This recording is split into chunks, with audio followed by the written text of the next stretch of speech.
When tension shows up in a relationship, something else shows up with it. Fear. Not always loud, not always obvious, but it's there. Fear of losing connection, fear of making it worse, fear of saying the wrong thing. And that fear drives behavior. Some people push forward. Some people pull away. Some people slow everything down. 3 different reactions, all trying to protect something. Let's talk about what's really happening in these moments.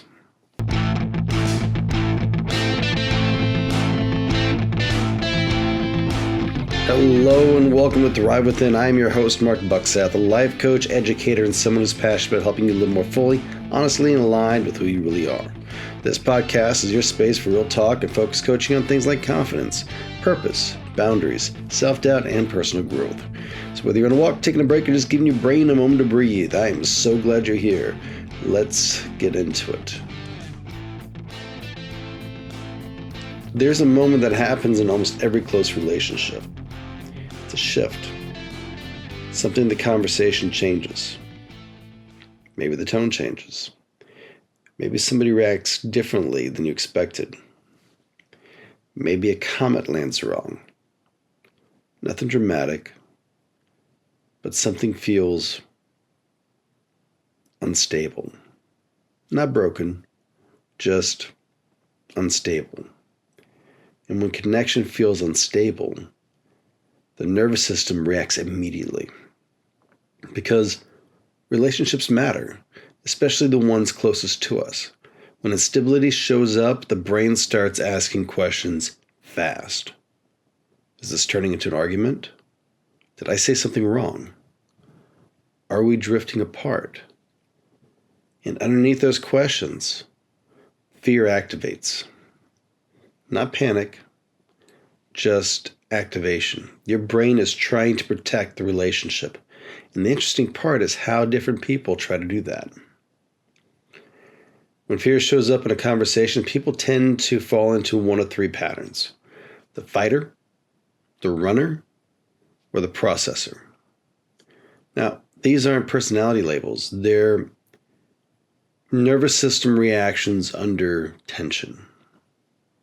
The fighter moves toward the tension. They lean in. They want to address the issue immediately. If something feels unstable, they want to stabilize it, and they want to stabilize it fast. They ask questions, they clarify, they try to finish the conversation. The strength of fighters is courage. They're willing to face discomfort directly. But the risk is urgency. Because sometimes the push to resolve something quickly can create pressure, even if that wasn't the intention. The runner moves away from the tension. They step back, they disengage, they create space, not because they don't care. It's usually the opposite. It's because the intensity of the moment just feels overwhelming. Distance gives them room to regulate. The strength of runners is self-protection. They instinctively avoid escalation, but the risk is perceived in distance. Because when someone pulls away mid-conversation, the other person can interpret it as being disengaged, even when that wasn't the intention. Now, the processors slow everything down. They don't rush toward the conflict, but they don't run away from it either. They think. They analyze. They internally organize their emotions before responding. Processors need clarity before they speak. The strength of a processor is depth. They want to respond thoughtfully instead of reactively. But the risk is delay, because silence or slow responses can sometimes create confusion in the other person. Different fear, same goal. Now, here's the important thing. All 3 patterns are responding to fear. Just different fears.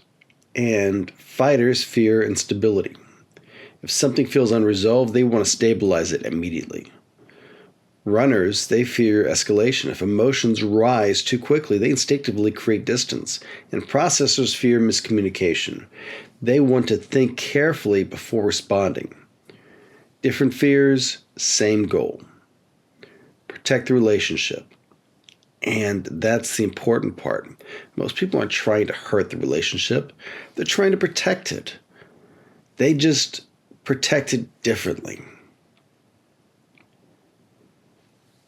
This is where tension really begins, because when different patterns interact, misunderstandings happen. A fighter sees a runner withdraw and thinks, why are they pulling away? A runner sees a fighter push towards and they think, why are you escalating this? A processor sees both and thinks, why is this moving so fast? No one is trying to damage the relationship, but when a nervous system is protecting it in a different way, then that's when awareness becomes most powerful. Because once you recognize the pattern, you stop assuming intent and you start understanding the behavior. There's a moment in every tense conversation where instinct wants to take over. The moment is small, but it matters. It's the beat. The beat is the pause between reaction and response. For fighters, the beat interrupts urgency. For runners, the beat interrupts withdrawal. And for processor, the beat interrupts overthinking. The beat is where awareness lives, and awareness changes the behavior. Maturity in relationships doesn't mean changing your wiring. Fighters don't have to become runners, and runners don't have to become fighters, and processors don't have to speed things up. Maturity means that regulating your pattern means that fighters learn to slow urgency. Runners learn to stay present during the discomfort. And processors learn to communicate while they're thinking. No pattern is wrong. Unregulated patterns are what create the problems. But a regulated pattern, that creates stability. And here's where the real shift happens. When fear activates, urgency feels protective. But patience protects better. Patience creates space. And space allows you to regulate. And when you regulate, that allows clarity. And clarity strengthens the connection. When people feel safe in a conversation, they listen differently. They respond differently. They open up instead of shutting down. And patience creates that safety. Something powerful happens when you stop reacting immediately. Trust begins to grow because the other person learns something about you. They learn you don't panic under tension. They learn you don't escalate immediately. They learn that you can stay grounded even when things feel unstable. And that steadiness, that matters because that emotional steadiness builds a relational safety, and relational safety builds deeper connection. Fear shows up in relationships. That's normal. But fear doesn't have to control the behavior. Awareness changes everything. And when you understand the patterns, the fighter, the runner, the processor, you stop assuming people are against you. And you start realizing they're protecting something, just like you are. When you create a little space between instinct and response, you build stronger conversations. You build stronger relationships. And ultimately, you become a better version of yourself. I'll see you next time.